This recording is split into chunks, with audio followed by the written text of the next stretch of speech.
Chapter 17. Good morning sir, atubiling bati ni Grace kay Tyron. Ayaw niya sanang pumasok sa office ng boss ngunit urgent ang kanyang concern. What, turan nito na hindi man lang nag-aangat ng mukha. Sir, remind ko lang po ang schedule niyo sa summit, turan niya dito. Agad nag-angat ng mukha ang boss at nakakunot ang noo at summit. Saad ni Tyron at bigla siyang kinabahan. Last week niya sinabi na nag-request ang Business Organization Philippines na isa siya sa Majigong resource speaker, yumo pa nga ito bakit bigla niyang nakalimutan. Sir, di ba nga resource speaker po kayo sa summit, at mamayang 1 PM na po ang schedules niyo, pahayag niya dito at minulagatan niya ito. Why didn't you inform me earlier?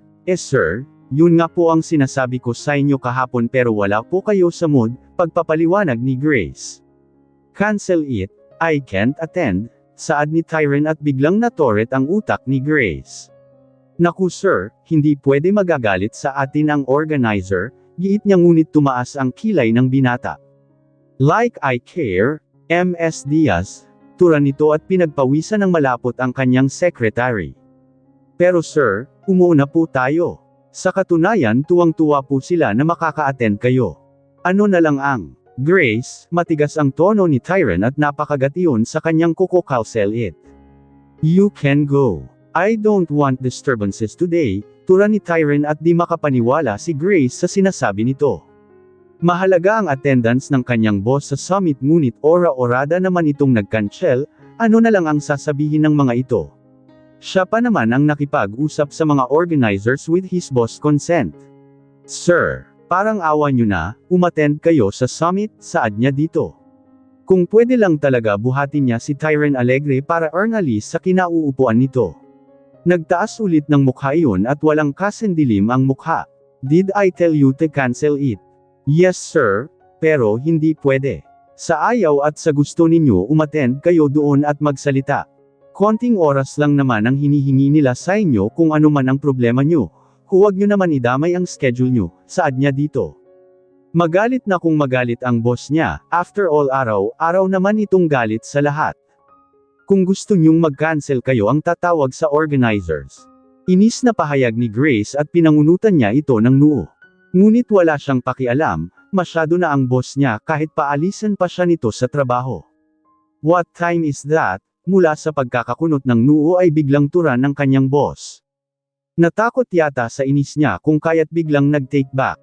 1 PM po, ready na po ang ticket nyo, 11 ang shed ng flight. Biglang nabuhayan si Grace at tumango iyon. Nagulat si Grace sa sarili, nodyan lang siya nag-burst ng inis sa boss at nagpasalamat siyang natauhan iyon. Si Tyron naman ay biglang nahiya sa sarili, tama naman si Grace kung anuman ang problema niya ay labas ang lahat dito. He's been too occupied and distracted lately at iisa lang ang makakapagbigay ng solusyon doon. Walang iba kundi si Arabella who has been out of his sight since that night. Sakto alas 11:45 makalapag sa Davao International Airport ang sinakyan ni Tyron. Paglabas niya ay may sumando agad sa kanyang organizer ng nasabing summit. Sa hotel kung saan ginaganap ang summit sila tumuloy. Pagpasok nila sa hotel ay napansin niyang napakarami itong function hall at kabilaan ang ginaganap na seminars, summit and conventions. Pagdaan nila sa isang function hall ay napatigil siya sa nakabukas nitong pinto. Marami ang mga attendees ngunit ang nakapagpatigil sa kanya ay ang speaker sa harap. Her voice, her movements and her presence make his world stop. His heart is beating so fast, and excitement runs throughout his body. Sir, dito po tayo sa kabila, turan ng kasama niyang organizer na itinuro ang kabilang door. Tumango siya dito habang binigyan ng isa pang sulyap ang nasa harapan ng isang room. Bigkas siyang napangiti, buti na lang pala at pinagalitan siya ni Grace upang tumuloy sa summit. Sa isiping nasa kabilang room lang ang hanap ng kanyang puso ay naging inspirasyon niya ito para makapagbigay ng magandang output sa harap ng mga newbie sa business. Si Arabella naman ay napahinto ng saglit habang nagprepresent sa harap sapagkat may biglang dumaan na pamilyar na amoy sa kanyang ilong. Ngunit agad ding bagpatuloy ng maisip na hindi lang iisang tao ang gumagamit ng isang klase ng pabango. Kasalukuyan siyang nasa convention at schedule ng company nila na i-present ang tungkol sa kanilang business.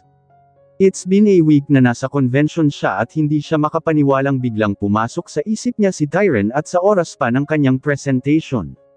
Pagkatapos niya sa harap ay iginala pa niya ang kanyang mga mata na tila may hinahanap. Ngunit nang malaibot ng mata niya ang buong function room ay naiiling na lamang siyang naupo sa kanyang upuan.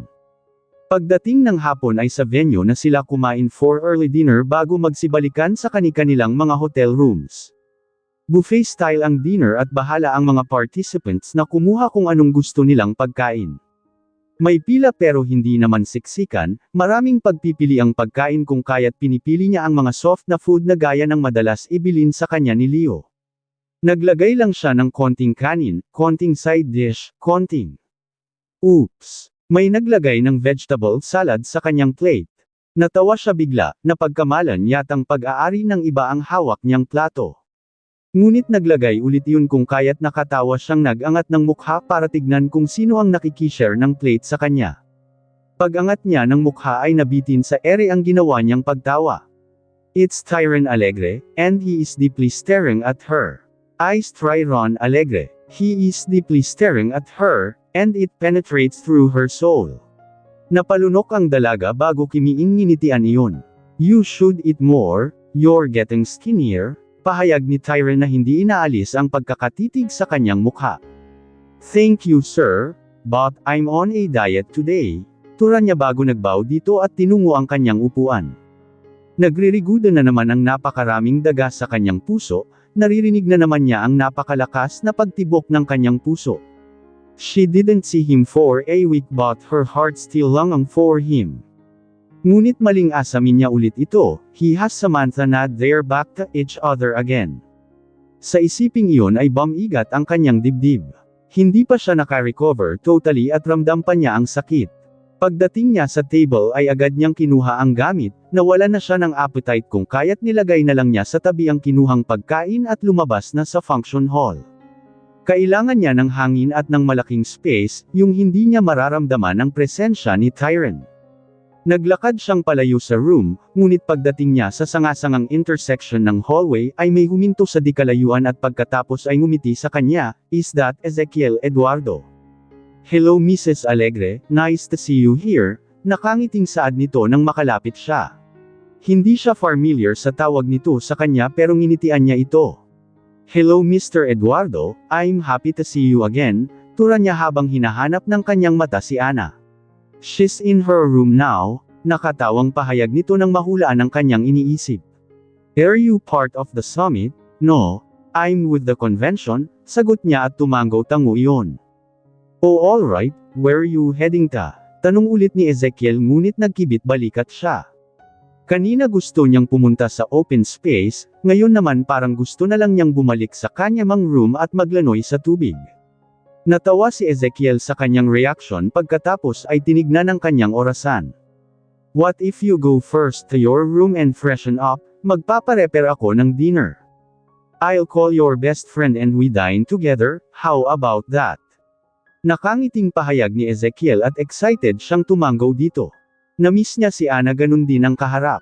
Sure, I love that, nakangiti niyang pahayag. Tumawa si Ezekiel bago siya itaboy papunta sa kanya kwarto. Kinawayan pa niya ito bago tumalikod at nagmamadaling tinungo ang kanyang room. Pagpasok niya sa kanyang room ay agad siyang naglunoy sa tubig, kahit kasi malamig sa convention room ay iba pa rin ang pakiramdam kapag nasa tubig. Pagkatapos niya sa tubig ay may tumawag ang resto sa hotel at ininform na ready na pina-reserve ni Mr. Eduardo.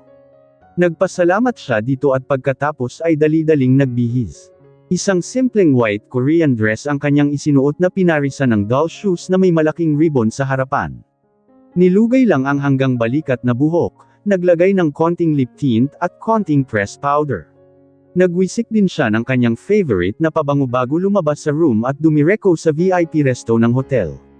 Pagbungad pa lang niya sa pintuan ay kernaway na sa kanya si Ana, siya pa lamang ang naroon at nagtaka siya kung nasaan si Ezekiel Eduardo.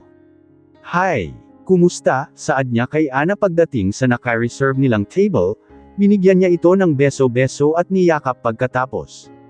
Okay naman, ang ganda-ganda mo pa rin, saad nito at napangiti siya. Hahaha, ikaw din, blumang na blumang, are you in love?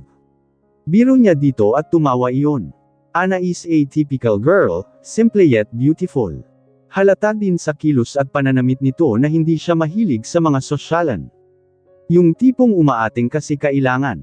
Heist. Wala sa bokabularyo ang main love day, may 3 akong kapatid na pinapaaral, nakatawang pahayag ni Ana at napangiti siya dito. Talaga, kaya pala pinagtatiyagan niya ang kasungitan ni Ezekiel Eduardo, really? I'm so proud of you, turan niya at napailing na napatawa iyon. Anong year na ang mga kapatid mo? Dagdag niyang tanong dito. Yung sumunod sa akin graduating na, kumukuha ng Archie, yung sumunod patapos pa lang ng senior high school at yung bunso namin magtatapos pa lang ng elementary, pagkukwento ni Ana at tumango-tango siya. Sa estado ng buhay nila noon ng pamilya nila, tiyak ganun din ang role niya kapag may mga kapatid siya. Heist. Ang hirap magpaaral, pasimpleng reklamo ni Ana sabay hagod sa buhok nito. Naiintindihan naman niya ito dahil bukod sa tuition ay problema pa talaga ang baon. Ang mama at papa nyo, hindi niya napigil ang tanong. Sumenya si Ana na patay na ang mga ito, 2 years ago pa, si Ana. Oh, I'm sorry, turan niya at tumango-tango yun. Pareho pala sila, wala ng mga magulang. Maya-maya ay tumunog ang cellphone nito kung kaya't nag-excuse para sagutin iyon. Bakit wala pa? Anong oras na? Dinig niyang sermon ni Ana. Sa paraan ng pakikipag-usap nito ay ang kapatid ang kausap. Tawagan mo, sabihin mong umuwi na. Model, mag-aral siyang mabuti kamo, pinagsasabihin ni Ana ang kapatid at medyo inilayo ang tingin baka sabihin nito na kikimerites siya sa kausap nito. Kailan? Hay nako, walang pangsahod niyan. Makiusap ka muna sa registrar, aburidong saad ni Ana sa kausap. Napahaplos pa sa mukha at naitakip ang kamay sa bibig. Okay, sige, gagawan natin yan ng paraan basta sabihin mo mag-review siya ng maigi. Bye muna, nasa labas ako. Ingat kayo dyan, narinig niyang pahayag nito sa kausap. Nang matapos iyon ay napabuntong hiningang humarap sa kanya at nginitian niya ito. May exam pala, nakalimutan ko. Saad niyang pinagtawanan ang sarili kasabay ng pagtingin nito ng orasan sa kanyang bisig. Ang tagal naman ni Sir, pahayag ni Ana pagkatapos ay laming-linga sa paligid. Mag-8 na nga at wala pa ito. Nagkwentuhan pa sila ng ilang sandali bago nagsidatingan ang mga pagkain. Seafood soup ang unang dumating at bigla siyang na-excite sa pagkatakam. Sa tagal ni Ezekiel parang hindi na nito mahihintay. Ngunit narinig yata siya nito. Pagbukas ng pintuan sa VIP ay iniluwa si Ezekiel. Napangiti siya sa timing nito ngunit biglang nahangang pagkakangiti nang makita kung sino ang kasunod nitong pumasok sa pinto. Kapwa naka-jeans ang dalawa na tinernuhan ng polo shirt sa pangitaas. Si Kill ay nakaputi samantalang naka-black si Tyron. They are both good-looking and nag-create ng kaunting sulyapan at kurutan mula sa mga kababaihan. Wala namang pakialam ang mga iyon na durireko sa kanilang kinauupuan. Hi girls, matagal na kayo dito. Pasensya na may kinausap lang kami saglit kanina, bati ni Ezekiel sa kanila. Ngumiti lang sila pareho ni Ana dito. Ang ikinawindang niya ay lumapit sa kanya si Tyron at walang labog-abog siyang binigyan ng halik sa labi. Hi sweetie, been looking at you at the convention room, saad nito na tila walang nangyari. Ginagap pa nito ang kanyang palad nang makaupo sa kanyang tabi. Umalis na ako kanina, nanlalagkit na kasi ako, stammer niyang pahayag. Nakuha naman niya agad ang ibig sabihin nito na kailangan nilang magpanggap na okay bilang mag-asawa sa mga kaharap. That's what I thought sweetie, pahayag ni Tyron at nginitian niya ito ng alanganin. Oh okay, we understand that you are in love with each other, pero kailangan na nating kumain at baka lumamig ang ating pagkain, pahayag ni Ezekiel sa sweetness nilang dalawa. Nagkitinginan sila ni Tyron, ngunit kapwa nagbigay ng ngiti sa mga kaharap pagkatapos. How about visiting the farm tomorrow?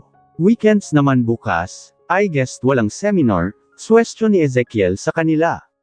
Ang alam niya may malaking farm na pagmamay-ari ng mga Eduardo dito sa Davao Shore. What do you think sweetheart? Excited na pahayag ni Tyron habang nakangiting tumingin sa kanya. Nabigla naman ang dalaga ngunit agad ding tumango. Oh of course, pahayag niya at ayun na nga bigla na lamang naging settled ang lahat. Kahit paano na-enjoy naman niya ang napakasarap na dinner dahil favorite niya ang mga pagkain. Tyron also put some food on her plate. Wala naman siyang magawa kundi ngumiti at magpasalamat. Pagkatapos ng dinner ay sabay-sabay din silang lumabas sa VIP resto. Nakaakbay pa si Tyron sa kanya habang naglalakad sa pasilyo. Pagdating sa main lobby ng hotel ay doon na nagkapaalaaman ang lahat ngunit bago pa man magkanya-kanya ay linipitan niya si Anna at tinanong kung saan nag-aaral ang kanyang mga kapatid. Natawa si Anna nang tanungin niya ito ngunit sinabi rin pagkatapos. Unang nagpaalam si Nakil at Anna, since sa loob lang naman ng hotel ang kanyang room. Magkahawak kamay pa sila ni Tyron habang nakangiting kumaway sa dalawa. Nang mawala ang mga ito sa kanilang paningin ay agad bumitaw si Arabella at bahagyang lumayo dito. Wala naman na ang kanilang nga kasama at hindi na nila kailangang magpanggap. I'm going to my room now, formal niyang pahayag dito. Nagulat naman ang binata sa biglaang pagbitaw ng kamay niya at paglayo niya dito. Tinignan niya ito ng mariin, still she has the most innocent and charming face but cold heart. Her action was guarded and controlled samantalang nag-i-spark ang mga mata ngunit agad ding namamatay. I'll walk you there, tura niya dito. No need. Malapit lang naman, I can manage. Thank you, mabilis na tanggi ng dalaga dito. Arabella was always sweet and calm, bakit napakaaluf nito sa kanya ngayon? Tumanggo siya dito at sumenyas para mauna ang dalaga sa daanan. Nagbaw naman ang dalaga bago walang linggang tumalikod. Umakyat ito sa hagdanan at tinungo ang room nito sa first floor. Nakasunod naman si Tyron since his room is just one door away sa room ng dalaga. Dinig na dinig niya ang sweet na boses nito nang sumagot sa kanyang mobile phone. Hi there, masiglang bati nito sa kausap. Yeah, I'm done. Thank you for your concern. How's your day? Good. Good. I'm going back to my room na. Okay, have a good rest.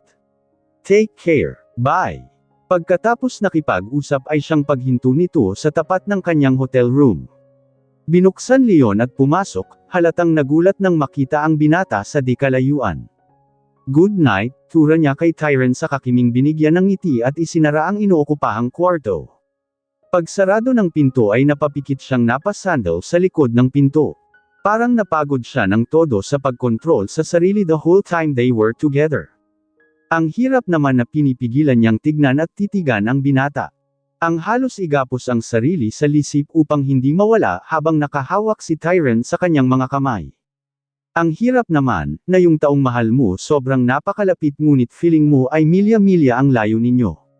Mas lalo niyang diniinan ang pagkakapikit, ang bigat ng kanyang dibdib kaya kailangan niyang i-release. Pagkatapos ng ilang sandali ay hinagilap ang kanyang bag at inilabas ang sleeping pills. She have to do something or else she will burst again in tears. Paggising ni Arabella kinabukasan ay agad niyang kinontak si Joy. Nakalimutan na niya kagabi dahil sa hindi niya inaasahang mga pangyayari. Good morning, parang Sabado ngayon Mars, bakit ang aga mong tumawag, hihikab-hikab na tura ni Joy. Sorry Mare pero kailangan ko ang tulong mo, paghingi niya ng pamumanhin dito. Ay bakit Mars? Nasaan ka? Nakidnap ka ba? Bigla ay nawala ang antok ni Joy at biglang nag-alala. Hindi. Ikaw talaga, sinong mangingidnap sakin wala akong pera, biro niyang pahayag dito. Malay mo, nalaman nilang jowa mo ang isang pinakamayaman at pinakagwapong tao sa bansa, kulit ni Joy at napahalakhak siya dito. Heist, baka kahit 1,000 hindi iyon magbibigay ng ransom, baka sabihin pa niyang huwag na nila akong ibalik. Biro niya at laking pagprotesta ang natama kay Joy * grave ka kay sir, pag iniwalayan mo yun sasaluhin ko talaga, birong pagbabanta ni Joy kung kaya't di niya napigilan ang pagtawa. Anyway, baka naman makapunta ka sa school Mars, seryoso niyang pahayag pagkatapos.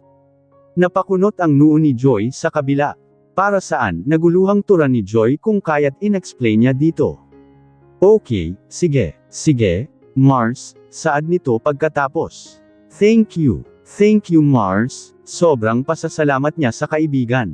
Don't mention it, ikaw pa ba, saad ni Joy at nginitian niya ito. Maya-maya lamang ay nagpaalam na siya sa kaibigan upang maligo at magbihis. Pagkaligo ay hindi na siya nag-aksayang mag-blower ng buhok, nagpalit lang siya ng damit saka bumaba upang kumain ng agahan sa resto. Mas gusto niyang doon kumain kesa nagpapadelver sa kanyang room. Ma'am, may reservation po kayo sa VIP, punta na lang po kayo doon, saad ng waiter na sumalubong sa kanya. Sa isiping sina Ezekiel ang naroon ay hindi siya nag-atubiling punasok sa VIP, umupo sa table na sinabi ng waiter at umupo. Tuldok. Ngunit wala pang ilang minuto ay naupo sa harap niya si Tyron. Good morning, nakangiting turan nito. Bagong ligo ang binata at humahalimuyak ang scent ng ginamo na sabon at ang napakabangong cologne nito. Naka-jeans ito at plain black na t-shirt, parang simple at gwapong mamamayan lang ito. Hi! Tipid niyang bati dito. Sinulyapan niya ng kaunti iyon pagkatapos ay ibinaling sa menu ang pansin.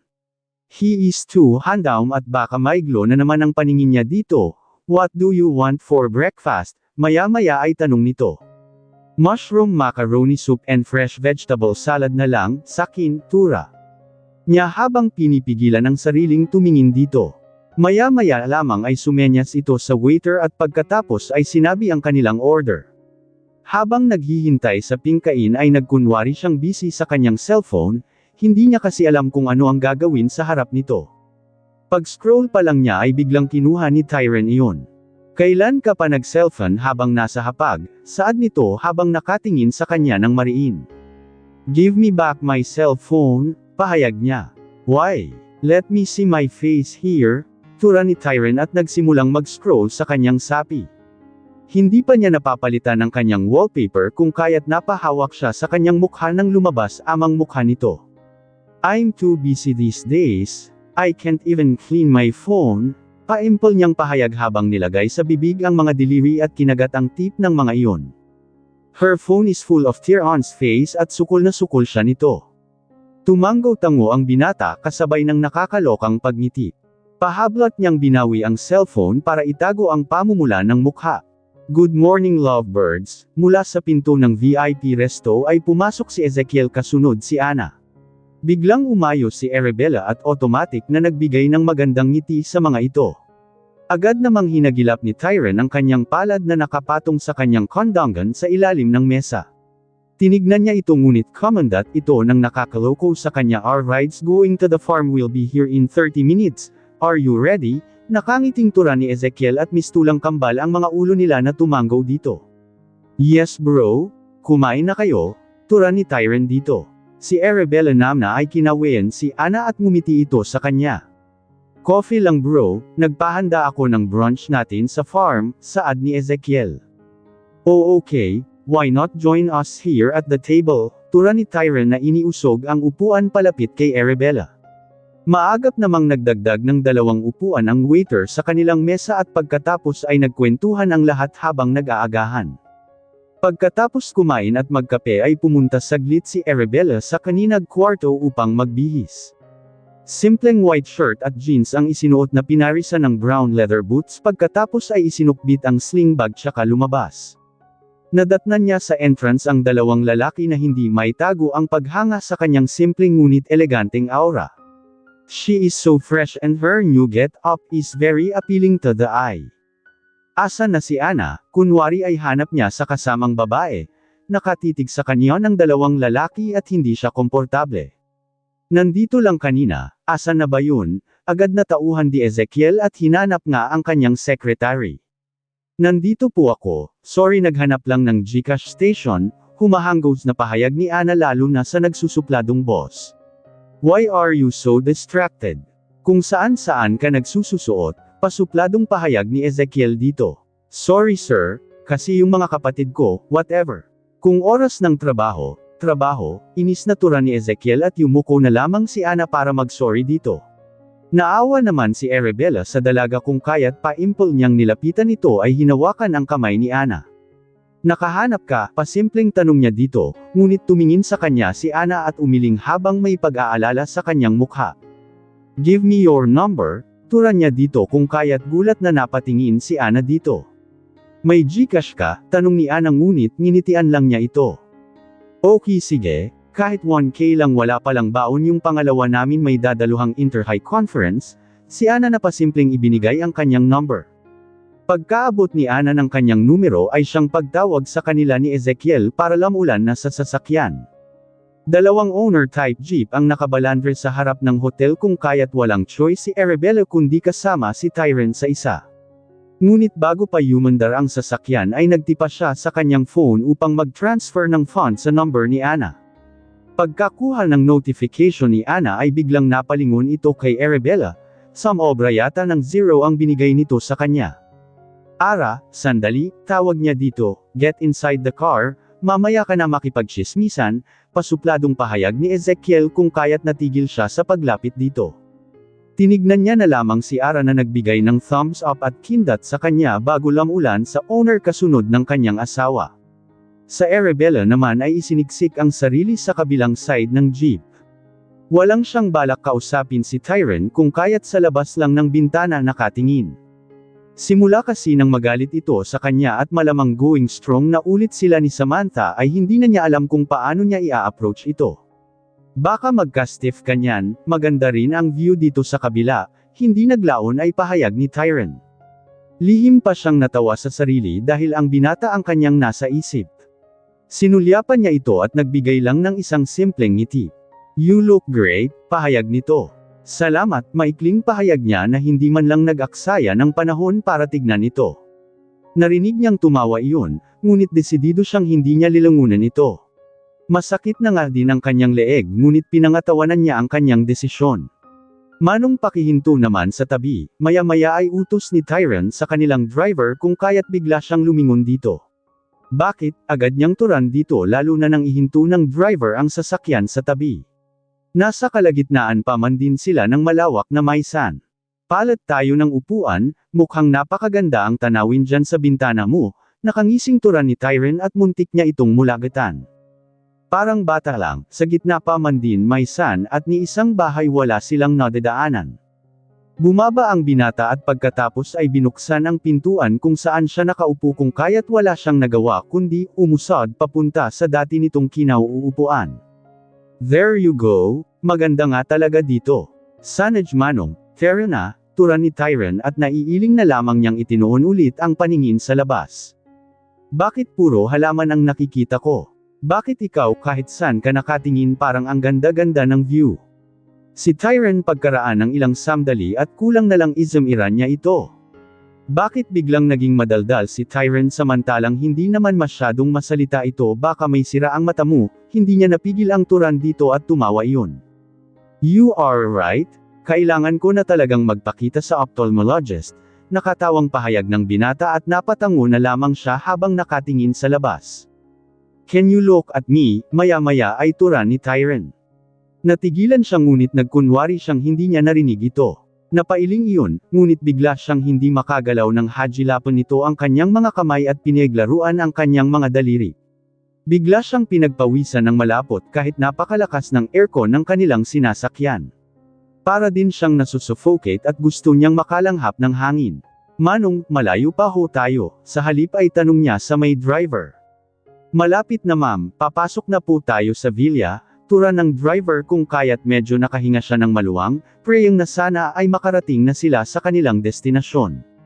Narinig naman ata agad ng Panginoon ang kanyang dasal at wala pang ilang minuto ay huminto na sa harap ng napakagadang mansiyon ang kanilang sasakyan. Agad niyang binuksan ang malapit sa kanyang pintuan at walang sabi-sabing binawi ang kamay sa binata at bumaba. Sakto namang bumaba si Anna sa kabilang sasakyan at halos magtatalo na lumapit sa kanya. Arabella, may nag-sponsor sa nga kapatid ko, libre na ang kanilang tuition. Hay, ang saya-saya ko, hindi talaga ako nakatulog kagabi. Excited nitong pag-inform sa kanya at halos maluha-luha pa. Really? Woo! I'm so happy for you, turan niya dito at sa labis na kasiyahan ay nayakap siya nito. Heist! Hindi talaga ako makapaniwala. Teka, sobra yung na-transfer mo, si Anna nang biglang maalala ang fund transfer ng dalaga. Oo, para sa kapatid mo. Pakisabi galingan niya, turan niya kung kaya't mas lalong mangiyak-ngiyak iyon na hindi alam ang sasabihin sa dalaga. Ang ganda ng farm, enjoy ka na lang muna okay, bulong niya kay Anna at tumanggaw tango iyon salamat, mahinang pahayag ni Anna at kinindatan niya ito lalo at palapit si Ezekiel sa kinaroroonan nila. Welcome to our farm. Let's get inside, turan nito at excited silang sumunod dito. Nagulat siya nang lumapit sa kanya si Tyron at umakbay sa kanya habang papasok sila sa mansiyon na nasa gitna ng farm. Pagpasok nila sa loob ay mas lalo silang namangha sa loob nito. Classic ang architectural design, pati ang mga muebles at palamuti, ngunit sobrang ganda, hindi mo akalaing may ganito kagandang mansiyon sa gitna ng halamanan. Let's go to Lanai, brunch muna tayo bago mamasyal sa farm, sambit ni Ezekiel na itinuro ang kabilang side. Agad nagsipagbigay galang ang mga kawaksing nasa mansiyon nang makita si Ezekiel at ang mga bisita nito. Pagdating nila sa Lanai ay sari-saring pagkain at prutas ang nakahain sa mesa, maganda pa ang view sapagkat nakikita mula roon ang napakalawak na lupain na natamnan ng sari-saring halaman. Feel at home, deklara ni Ezekiel sa kanila pagkatapos. Thank you for inviting us here, bro, iba pa rin talaga ang feeling sa province. Ang sarap ng hangin, pati mga pagkain, tura ni Tyron na sinang-ayunan naman ng tango ni na Arabella at Ana. Yun na nga, kaya hindi mabitu-bituan ng family ko ang farm. It's a perfect gateway lalo na kapag nali-stress tayo sa city, tura naman ni Ezekiel na nakangiti at sinang-ayunan naman ng lahat. Kain na tayo, masarap ang native na tinulang manok dito at mga fresh na isda galing sa fish pond, si Ezekiel at biglang natakam si Arabella sa inihaw na hito. Kinuha niya ang isa at inilagay sa kanyang plato, kumuha din siya ng sosawang toyo na may sili at kalamansi, kung kaya't napakasarap ng kanyang kain. Nag-enjoy siya sa pagkain ng hito nang mapansing nakatingin sa kanya si Tyron. Natigil siya sa pagsubo, tinola at mga isda pala ang nakahain at wala itong patience sa pagtatanggal ng mga tinik-tinik. Paimple niyang itinuro ang bangus ngunit hito ang ininguso nito kung kaya't kumuha siya ulit ng isang pirasong hito at pinagtatanggal ang tinik sa kanilagay nito sa plato ng binata. Inilapit niya rin ang sausawan dito ngunit kumuha muna ng plastic gloves at inilagay sa kamay nito. Woo! Masarap pala ang fish na ito, saad nito pagkatapos na sinang-ayunan ni Ezekiel. Yes, sobrang sarap.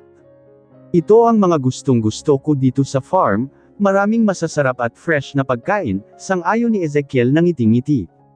Sweetheart, can you give me one more please? Tura ni Tyron sa dalaga nang maubos ang binigay niya dito. Ngumiti naman siyang tumango kasabay ng pagkuha ulit ng isa pang hito at tinggal ang mga tinik nito at inilagi ulit sa plato ng binata. Hahaha, hinay-hinay bro, aphrodisiac ang hito, nakakapagpataas ng libido. Nakatawang saad ni Ezekiel. Really? Hindi naman siguro maaagrabiyado si Mrs. kung aabutin hanggang third round, birong pahayag ni Tyron at di sinasadyang napaubo si Arabella kasabay nito ang pamumula ng mukha lalo na nang magkatawanan ang dalawang lalaki. Patay mali siyang kumuha ng dragon fruit at inupak niya ito ng kain. Tinignan siya ni Tyron nang nakakaloko kung kaya't kumuha siya ng dragon fruit at walang kabog-abog na isinubo sa bunganga nito. Nagulat iyon pero, kinagat din at kinain. Lihim manatawa ang dalaga sapagkat ang dragon fruit ang pinakaayaw nitong pagkain. Oh, sweet couple, nakatawang pahayag ni Ezekiel kung kaya't halos magkasabay silang nagbigay ng ngiti dito. Pagkatapos kumain ay tinar sila ni Ezekiel sa mansion bago nagpas siyang libutin ang farm. Sobrang nasiyahan ng mga bisita nito lalo na sina Arabella at Ana. Pagdating sa Dragon Fruit Farm ay excited silang bumaba sa pick-up jeep upang tignan at subukan ang mamites ng bunga. Picking season na ng dragon fruit at may mga nagpipites na dito. Mainit ngunit hindi alintana ng dalawa dahil sa sobrang excitement. Nagulat siya nang biglang may naglagay ng sombrero sa kanyang ulo, nang tignan niya ay si Tyron na inayos ito sa kanyang ulo. It's too hot, masu-sunburn ang mukha mo, pahayag ng binata. Thank you, tura niya sa kakiming ngumiti siya dito. Kahit funny ay na-appreciate niya ang ginawa nito. Inipit ng binata ang buhok niya sa kanyang tainga kung kaya't bigla niyang inabutan ng dragon fruit ito dahil wala siyang masabi. Umiling iyon kung kaya't napatawa na lamang siyang ipinagpatuloy ang pangunguha ng prutas. Pagkatapos nila sa dragon fruit farm ay sanamangha sila nang mapunta sila sa napakaraming puno ng rambutan. Hitik na hitik ang mga bunga at napakasarap pagmasdan. Nakikikuha din sila ni Ana ng mga bunga habang hindi mapigilan ang kumain dito. Ang tamis at sobrang sarap kahit siguro maghapon silang naroon hindi nila mararamdaman ang pagod lalo na nang mapunta sila sa mga buko. Nagpakuha si Ezekiel ng hindi magulang na buko at nag-enjoy silang kumain at uminom ng juice nito.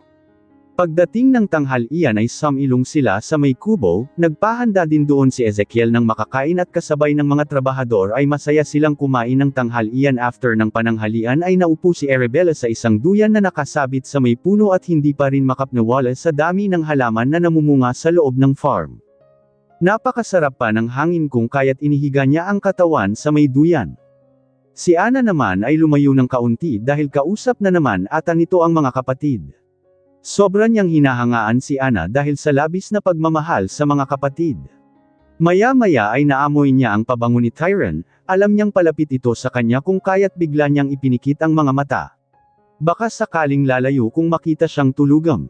Hindi kasi siya komportable kapag sila lang dalawa ng binata, parang any moment ay makakapagsabi siya ng hindi nito magustuhan.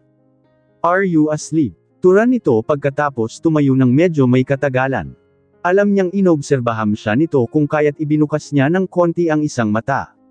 Ngunit bigla siyang nagmulat ng todo nang may makitang namumula ang mukha nito at may pantal-pantal ito sa katawan. Para ding nangangati na hindi niya maintindihan. Bigla siyang tumayo mula sa pagkakahiga sa duyan. "Anong nangyari sa'yo?" Nag-aalalang turan niya dito. "Nangangati ako, I guess sa pinakain mong dragon fruit," pahayag ng binata at bigla niyang natakpan ang bibig. "Nako, may allergy sa prutas ang binata. OMG. Hindi ko alam, bakit mo kasi kinain?"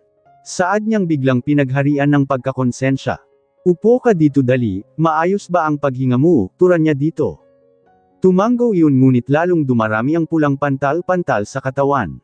Ang makinis at maputing mukha nito ay pulang-pula, ganun din ang leeg at mga kamay nito. "Wait lang, sabihin ko kay Ezekiel na uwi na tayo," pahayag niya dito ngunit hinawakan siya ni Tyron at isinandal nito ang ulo sa kanyang baywang. "Okay ka lang ba?" Turan niya ulit dito, feeling niya nahirapan itong huminga at sobra siyang nag-alala. Siya namang paglapit ni Ana sa kinaroroonan nila kung kaya't nagmamadaling pinuntahan si Ezekiel. "What happened?" Nag-aalala ding pahayag nito ngunit nang makita ang binata ay agad niya itong inalalayan at isinakay sa sasakyan. Tumawag sa resident doctor sa farm kung kaya't pagdating nila sa mansion ay agad nitong tinignan ang lagay ng binata. Allergy ang damapo kay Tyron kung kaya't pinainom niya ito ng gamot at bago pa umalis ay nagbilin pa sa kung anong dapat gawin dito. Pagkatapos namang makainom ng gamot si Tyron ay nakaidlip ito. Sa isang kwarto ng mansion ito nagstay at binabantayan ni Arabella. Sabi kasi ng doktor ay pwede itong lagnatin o di kaya ay mahirapang huminga kung kaya't todo bantay siya dito. Nag-decide din si Ezekiel na doon na sila sa mansion magpalipas ng gabi upang mabantayan at masubaybayan nilang lahat ang kalagayan ng binata. Pagsapit ng gabi ay nilanat nga si Tyron, masyadong mataas ang body temperature nito kung kaya't pinunasan niya ito ng maligamgam na tubig ngunit pagkatapos lagnatin ay bigla riyaman nag-chill ang binata. Sobrang nangangatal ang buong katawan nito at sobra ang kanyang nervyos. "Okay ka lang ba? Anong gagawin ko sa'yo?" Nag-aalalang pahayag niya dito. Hinawakan ng binata ang kanyang kamay at random niyang sobra lamig ang mga palad nito. Pinagpatong-patong na niya ang mga blanket na naroon ngunit tila hindi tumitigil ang pangangatag nito. Hinawakan niya ang mukha ng binata at naiiyak siya dahil sobrang lamig pati mukha nito. "Dalhin ka na namin sa hospital," mangiyak-ngiyak niyang tanong dito ngunit umiling iyon. First time niyang makita na nasa ganong state si Tyron kung kaya't naiiyak niyang ibinuro ang mukha sa dibdib nito. Hindi niya alam kung gaano siya katagal ganoong posisyon ngunit naramdaman niyang hinagod ni Tyron ang kanyang buhok kung kaya't lalong siyang naiyak. "Gumaling ka na please," pahikbi niyang turan dito. Niyakap niya ang binata habang nakasubsob ang mukha sa dibdib nito. It's been a while na hindi niya nayakap ng ganito ang binata and she missed him. Hindi niya alam kung magpapasalamat siya na nasa ganitong estado ngayon si Tyron dahil kahit paano ay nayakap niya ito ng ganito. Ngunit mas lalong tumulo ang kanyang luha dahil isiping sa ganitong sandali na lamang niya magagawa ang ganito sa binata kung kaya't mas lalo niyang hinigpitan ang pagkakayakap dito, feel his breath and the beat of his heart. Praying na sana maging okay na ito agad, kahit ito na ang pinakahuling yakap niya dito. Pag-aisang ni Arabella kinabukasan ay maayos siyang nakahiga sa kama at mag-isa. Biglang siyang napabalikwas ng bangon, nakayakap siya kay Tyron kagabi at nakatulugan biya ang ganoon. Bakit wala na ito sa kama? Anong nagyari sa kanya, hindi ba nito nakayanan ang sakit niya at hindi niya namalayang inihatid sa hospital? Tumayo siya para lumabas ng kwarto nang biglang bumukas ang bathroom at iniluwa ang binatang nakatapis ng towel. Napalunok siya ngunit agad niya itong linipitan at chinek ang katawan nito. Okay ka na ba? Nag-aalalang tanong niya na walang pakialam sa half-naked na binata. Hinayaan naman ni Tyron na check-upan siya nito, itinaas pa nito nagdalawang kamay dahil sa paghahalughog nito sa buo niyang katawan. Magaling ka na, wala na ang pantal-pantal mo sa katawan, masayang pahayag ng dalaga at di niya napigil ang yakapin iyon. Ngunit bigla ring kumalas ng matauhan sa ginagawa, "Oops, sorry, masaya lang ako na magaling ka na," tura niya sa kapasimpleng tatalikod para lumayo dito. Natakot ka ba na may masamang mangyari sakin? Turan nga binata at napatigil siya. Una man, kasi kasalanan ko kung bakit inatake ka ng allergy, stammer niyang pahayag. Oh, okay, sarkastikong pahayag ni Tyron, lumakad ito sa loob ng room at walang kabog-abog na tinanggal ang tapis pagkalapit sa harap cabinet. Fully naked ang binata kung kaya't bigla siyang tumalikod dito, "Why? You've seen me naked so many times before," nakatawang pahayag ni Tyron at namumula siyang lalong tumalikod dito. "I'll go to the bathroom," turan niya at nagmamadali siyang pumasok sa banyo. Linap niya pa ito pagkatapos ay hawak-hawak ang dibdib na nag-exhale-inhale sa harap ng salamin. Pagkaraan ng ilang sandali ay kumuha ng bagong toothbrush na nakalagay sa lavatory at nagsipilyo. Tinanggal din ang damit pagkatapos saka itinutok ang sarili sa shower. Pagkatapos maligo ay pinakiramdaman pa niya ang silid ng mataritsang wala ng tao ay sa kanya binuksan ang bathroom at lunabas. Only to find out na nasa bintana si Tyron at natatakpan ang katawan ng kurtina. Halos mawalan siya ng ulirat nang lumabas ito sa kinaroroonan habang siya nagbibihis. "You scared me? Bakit bigla ka nalang lumalabas?" kabado at may pagkainis niyang pahayag. Mabuti na lamang pala at nakatapis siya kaninang magsusuot siya ng bra at panty. Natawa naman iyon kung kaya't mas lalo siyang pinagsiklaban ng inis. Kung kaya't magkanda sabit-sabit ang strap ng kanyang dress. Wala siyang nagawa nang lumapit ang binata at tinanggal ang sumabit na strap sa buhok niya, tinulungan pa siya nitong ibaba at iayos sa katawan ang kanyang damit. "Thank you," saad niya dito. Nanunuot ang sa ilong ang amoy ng binata kung kaya't inilayo niya ang sarili dito. Pumunta siya sa corner upang isabit ang ginamit na towel, pagharap niya pabalik ay bumangga siya sa dibdib ni Tyron. Agad na paatras si Arabella nang bumangga ang mukha niya sa dibdib ni Tyron. Hindi niya namalayang nakasunod ito sa kanyang likod kung kaya't pagharap niya ay direko siya sa katawan nito. Iniiwas niya ang sari ngunit nahawakan siya ng binata sa baywang at hinapit siya palapit sa kanyang katawan. Ang lakas ng tambol sa kanyang dibdib, parang gustong lumabas ng kanyang puso at hindi siya makagalaw. Hinawakan ni Tyron ang kanyang baba at itinaas iyon upang magmeet ang kanilang mga mata. Bigla siyang pinapawisan ng malapot at sunod-sunod ang ginawang paglunok. She's been into his arms before pero bakit sobra naman ang kanyang nervyos ngayon? Para namang sesentensyahan siya nito na hindi niya maintindihan. Habang magkaumang ang mga mata ay unti-unting inilapit ni Tyron ang kanyang labi sa lips ng dalaga. They've kissed so many times ngunit nanginginig ang kanyang mga labi ng damante ang labi ng binata sa kanya. Napatigil pa iyon at tinignan siya sa mukha nang maramdaman ang kanyang panginginig. Napamura iyon nang makitang namumutla ang kanyang mukha. Hinawakan ni Tyron ang kanyang magkabilang pisngi, ngunit nakapik ang kanyang mga mata. "Look at me. Tell me what is happening to you," saad niyang sobrang nag-alala sa dalaga. Ngunit mas lalong lumala ang lagay ng dalaga, napahawak ito sa may tiiyan na parang masusuka. Kumawala ito sa pagkakahawak ng binata at halos pasuray na kinuha ang kanyang bag. May dinukot doon at dali-daling pumunta sa bathroom. Pagkainom ni Arabella ng gamot ay halos nang hihinang napaupo sa may tabi at napapikit.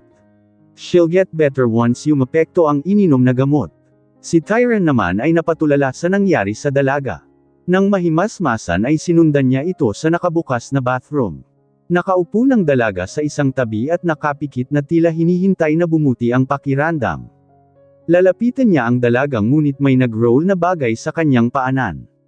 Tinignan niya iyon, isang plastic container na parang gamot ang laman, kinuha niya at binasa, pagkatapos ay pinaglipat-lipat ang tingin sa hawak na gamot at sa dalagang nakapikit sa tabi. "Why are you taking this pill?" tura niya sa dalaga. Tranquilizer ang kanyang hawak at kahit wala siyang alam masyado sa medicine ay alam niya kung para saan ang gamot na iyon. Bigla namang nagmulat ang dalaga nang marinig ang boses ni Tyron. Agad siyang tumayo na parang walang nangyari at kinuha sa kamay nito ang kanyang gamot. Lumabas siya sa banyo na parang hindi narinig ang binata. Pinulot ang nagkalat na gamit at ibinalik sa kanyang sling bag. Sinundan siya ng binata at walang kabog-abog na niyakap siya mula sa kanyang likuran. Nagulat ang dalaga ngunit naramdaman niyang biglang nagkakaroon siya ng energy na nagmumula sa katawan nito. "Are you sick?" narinig niyang tura ni Tyron pagkatapos ng ilang sandali. Yakap-yakap pa rin siya sa kanyang likod na tila wala siyang balak pakawalan. Napalunok siya ng ilang beses bago siya umiling. "No," maikling sagot niya dito. Naramdaman niyang ibinuro ni Tyron ang ulo nito sa kanyang batok. Sinisipon ba siya? Bakit parang may tubig na damante sa kanyang balat sa likod? "Why do you have those pill?" Maya-maya ay mahinahong pahayag ng binata ngunit nababanaag ang pag-iiba ng boses nito. Umiyak ba siya? "Hindi ko alam, baka gamot ng pasyente ni Dr. Chan." "Hindi ko na malayang napunta sa aking bag," mailap ang mata niyang turan dito. Mabuti na lamang at nasa likod niya ang binata. Hindi niya alam kung naniwala si Tyron ngunit narinig niya ang mahina nitong pagtawa. Pagkatapos ng ilang sandali ay iniharap siya ni Tyron, hinawakan ang kanyang mukha at pilit pinagtagpo ang kanilang paningin kung kaya't hindi niya naiwasang tumingin dito. Namumula ang mata ni Tyron, hindi niya alam kung umiyak o napuwing. But in his eyes, she saw sadness and pain. "Promise me, naaalagaan mo ng mabuti ang sarili mo," tura ng binata na ababanaag ang paghihirap ng damdamin. Napalunok si Arabella ngunit hindi naglaon ay ngumiti siya bago itinuon sa kabilang side ang paningin. "Of course. Ikaw din," sambit niya saka kumawala mula sa pingkakahawak nito. Gusto niyang lumayo ng kaunti sa binata sapagkat nasusuffocate siya sa labis na pagointig ng kanyang puso. Ngunit nahawakan ni Tyron ang kanyang kamay upang pigilan siya nito. Napapikit ang dalaga, konting-konti na lang talaga kakalimutan na niyang nagkabalikan sila ni Samantha. Konting-konti na lang at luluhod na siya sa binata upang magpanggap ulit ito na mahal siya. Konting-konti na lang, natigil ang kanyang pagmumuni nang tumunog ang cellphone mula sa bulsa ng binata. Napatingin siya kay Tyron kung kaya't nagkasalubong ang kanilang mga mata. Hesitant pa itong pansinin ang tumunog sa kanyang bulsa ngunit di naglaon ay kinapa ang bulsa upang tignan kung sino ang tumatawag dito.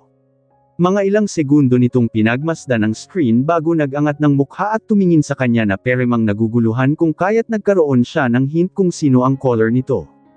"I'll go outside," tura niya na tuluyang binawi ang hawak-hawak nitong kamay niya sa kahinagilap ang sling bag at tuluyang lumabas sa silid na kinaroroonan nila. Paglabas niya ng pinto ay ipinaypay niya ang mga kamay sa mukha. Para kasing tutulo ang kanyang mga luha at iyon ang linalabanan niya. Dumireko siya sa kung saang parte ng mansion o sa kahit saan basta mawala agad ang sumisibol na sakit sa dibdib. "Good morning," halos di niya napansin si Ezekiel mula sa isang pastype ng mansion. Kung hindi pa nito inulit ang pagbati sa kanya ay talagang hindi niya ito makikita. "It's only 7 in the morning, peremang ready ka nang umalis." Matamis ang ngiting ipinukol sa kanya ni Ezekiel lalo na sa muntikang hindi pagpansin sa kanya. "Oh, I'm sorry, hindi kita napansin." Paghindyang paumanhin ng dalaga dito kung kaya't natawa iyon. Sa hitsura ng dalaga kanina ay parang wala sa sarili sa lalim ng iniisip. "Where's Tyron? Kumusta ang kanyang pakiramdam?" Sa halip ay tanong nito. "He's okay now, pero nandun pa sa room may importanteng kausap," sagot niya dito. "Oh I see. Come let's have coffee." Pag-aya nito at agad namang nagpaunlak ang dalaga. Pumunta sila sa kabilang side ng mansion, umakyat sa hagdanan at pagdating sa taas ay namangha ang dalaga sa kanyang nakita. Parang nasa view deck sila ng mansion at nakikita ang kabuuan ng farm dito. Ang gandal, tura niya sa kasama habang nakarehistro sa kanyang mukha ang labis na pagkamangha. Nakangiti lang naman si Ezekiel habang pinagmamasdan siyang tuwang-tuwa sa nakikita. "Let's sit," tura niya pagkatapos libutin ni Arabella ang buong farm mula sa pagkakatayo. Nagpour siya ng coffee sa 2 tasa at iniabot sa dalaga ang isa. "Salamat. This place is paradise, turan niya kay Ezekiel sa labis na paghanga sa lugar. Salamat naman at nagustuhan niyo, hindi nasayang ang pagbisita niyo dito, nakatawang saad ni Ezekiel. Kung malapit lang talaga etong farm niyo palagi akong mamamasyal dito, saad niya at tumawa iyon. Tinignan niya ang kaharap, mula sa super suplado nitong aura ay madalas itong nakatawa at very accommodating pa. Naisip niya tuloy kung nature talaga ng mga lalaki ang magkaroon ng dalawang mukha. I wonder kung ano na naman ang naiisip mo tungkol sa akin, nakangiting saad ni Ezekiel mula sa pananahimik niya habang nakatingin dito. Napailing ang dalaga dahil nabasa nito ang kanyang isip. Si Ana pala, turan niya dito, at nagkibit iyon. It's only 7 and her official time is 8, so probably magpapakita yun 15 minutes before the working hours, kalkulado na pahayag ni Ezekiel at hindi niya mapigilan ang tumawa. Grave ka, natatawa niyang pahayag dito ngunit nagkibit lang iyon. Baka naman may scholarship program ang company ninyo, maya-maya ay seryosong pahayag niya dito. Napatingin sa kanya si Ezekiel habang nagtatanong ang mga mata nito.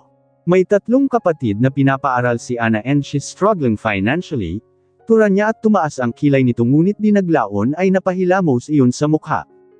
I paid her twice the salary of my employees, saad ni Ezekiel na halatang may pagkainis kay Ana.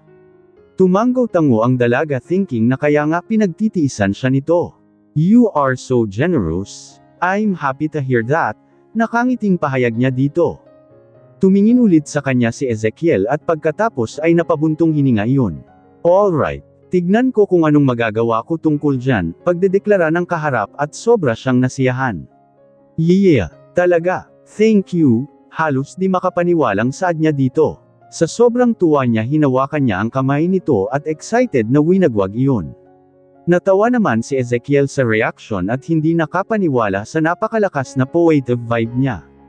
Paakyat si Tyron sa view deck ng mansion nang marinig ang masayang boses ni Arabella.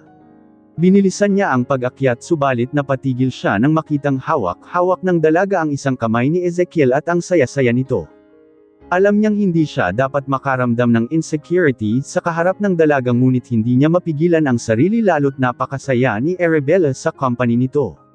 Mula sa may hagdanan ay inilamang hakbang niya ang kinaroroonan ng mga ito, ipinulupot ang mga kamay sa baywang ni Ara at binigyan niya ng halik sa ulo. Nagulat naman ang dalaga sa biglaang paglitaw ni Tyron at ang nakakaloka ay nakapulupot ang mga kamay nito sa kanyang baywang. Napatingala si Arabella dito ngunit halik sa labi ang isinagot ng binata. Nagkulay kamatis tuloy ang kanyang mukha lalo at enka-atunghay si Ezekiel sa kanila. Wow, sweetness overload, kantiyo ni Ezekiel at nakangising umupo si Tyron sa tabi ng dalaga. Agad namang nag-abot ng tasa si Ezekiel dito para sa kanyang kape. Thank you bro. This is amazing, saad ni Tyron dito na napahanga din sa ganda ng view.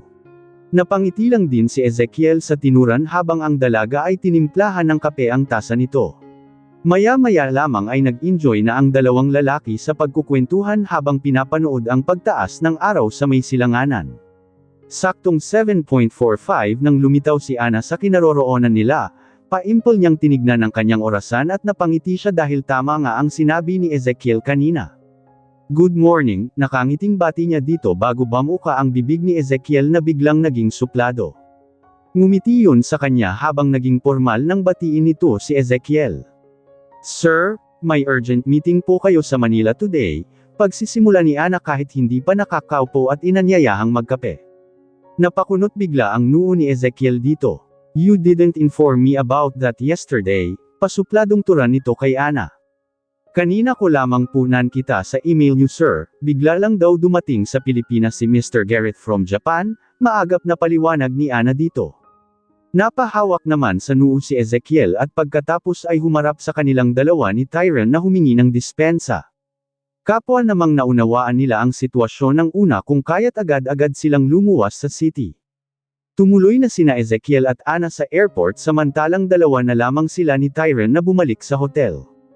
Pagdating sa harap ng hotel ay nagbigay si Tyron ng ilang bill sa driver bago bumaba. Nagulat ang driver ngunit sobra ang ginawang pasasalamat sa binata pagkababa nila sa sasakyan ay hindi na nila kailangang magpanggap. Nagpatiunang pumasok sa entrance ang dalaga subalit linakihan ni Tyren ang mga hakbang upang makisabay siya dito. Wala silang imikan hanggang makarating sa palapag na kung saan naroon ang kani-kanilang hotel room. I'm also going back to Manila today. Tura ni Tyren nang marating ni Arabella ang pinto ng kanyang room. Hahawakan na niya ang doorknob nang matigil siya sa deklarasyon nito. Ganun ba? Okay, ingat sa biyahe, turan niya na ikinubli ang pagkadismaya ng malamang uuwi na ito. Mula sa kabilang side ng hallway ay nakatingin sa kanya ang binata, ewan niya kung tinatansya ang kanyang reaction. She's in Thailand, I'll be out of the country 4 days, pagbibigay impormasyon ito habang nakatingin sa kanya. Sa narinig ay tila sumabog ang kaibuturan ng dalaga. Napatingin siya bigla sa mukha ng binata, ngunit agad ding binawi iyon. Napalunok ng sunod-sunod habang hinahanap ang sariling boses. Oh, okay, sure, saad niya na hindi malaman kung ano ang sasabihin. Bakit ba kasi kailangan pa nitong banggitin na nasa Thailand, yun? Bakit di na lang siya pupunta na walang inform? Hinarap niya ang pinto at isinuksok ang susi sa doorknob, ngunit nanginginig ang kanyang kamay kung kaya't hindi niya maipasok-pasok ang susi dito. Sa inis ay gusto na niyang tadyakan ang pinto, pati ito umaayon din sa kanyang maling nararamdaman. Halos maluha siya sa inis ngunit biglang may humawak sa kanyang kamay at tinulungan siyang ipasok ang susi sa knob. Pagka-unlock ng pinto ay ito na rin ang nagbukas para sa kanya. Agad naman siyang pumasok and without any word ay isinara ang pinto. Napahawak siya sa kanyang ulo, para siyang mababaliw dahil napakaraming thoughts ang pumasok sa kanyang isip kasabay ng pag-burst ng kanyang damdamin. Kung ano-anong iwas na ang ginawa niya para hindi makausap o malapitan ang binata, ngunit tila napakalaki ng kaaalanan niya sa mundo at pilit silang pinagtatagpo ng tadhana. Napasandal siya sa likuran ng pinto, ngunit podosdes ding naupo pagkatapos. Sa itsura niya para siyang batang nakasquat at nagmumok sa likod ng pinto. Hindi naglaon ay may mumunting katok siyang narinig sa may pinto. Napatingin siya dito ng ilang segundo ngunit tumayo din siya para tignan iyon. Hindi naman na siguro ang binata iyon, sa tagal niyang nakaupo siguradong naka-check out na ito sa hotel. Inayos niya ang kanyang sarili, baka staff ng hotel at mag-housekeeping. Binuksan niya ang pinto habang nakaabang sa kung sino man ang kanyang napakagandang ngiti. Only to find Tyren standing next to her door. Binawi niya ang kanyang ngiti and planned to close the door again, ngunit maagap ang binata at inilusot ang sarili bago pa man naisara iyon. Arabella was tired and helpless kung kaya't hinayaan niyang lubusang makapasok ito. What do you want? Inis na angle niya dito. Tyren is too cynical and he cannot understand her pain. Tinignan siya ng binata ng mariin ngunit pinanlisikan niya ito ng mata. Naiinis siya dito, samantalang kandahirap siyang umiwas ay siya namang lapit ng lapit. Can you just say you don't want me to go? Sa halip ay turan nito. Napatingin ang dalaga sa mukha ng binata ngunit nagpakawala ng isang mapaklang ngiti pagkatapos. Can you just go? Sa halip ay turan niya dito na kung pwede lang ay ipush niya itong umalis para hindi na niya makita. Go and leave me alone. Sa inis niya itinulak niya ang binata para tuluyan ng umalis. Mula sa pagtulak niya dito ay hinuli ni Tyren ang kanyang kamay at hinayla siya upang ikulong sa kanyang dibdib. Sinubukan niyang magpumiglas ngunit malakas ang binata, sa halip ay pinarusahan siya ng makapigil hiningang halik. Nang pakawalan ni Tyren ang kanyang labi ay halos mawalan siya ng hininga. Bitiwan mo ako, matari niyang pahayag nang nakawala ang labi niya sa binata ngunit mas lalo siyang nitong hinawakan ng mahigpit.